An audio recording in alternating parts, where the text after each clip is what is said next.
Sagittarius, ito yung reading mo for October 18 to 24.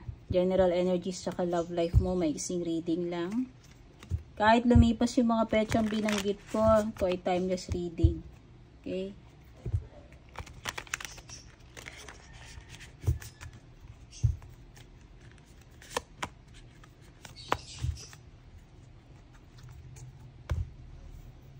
Okay, ma-fire dito.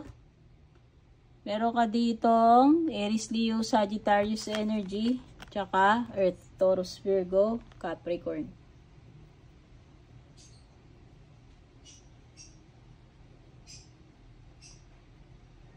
Meron dito sa general energies mo. Okay, pagdating sa financial, nakikita ko mukhang stable na wala ka problemahin. Sa career, sa negosyo, sa financial, overall in general.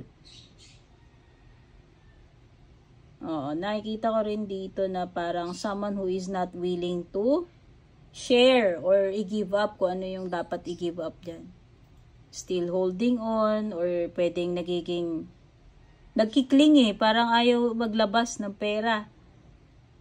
Basta kung ano man yan, kung hindi man yan about pera, material, pwedeng ayaw i-give up, ayaw bitiwan kung ano man ito sa general energies mo.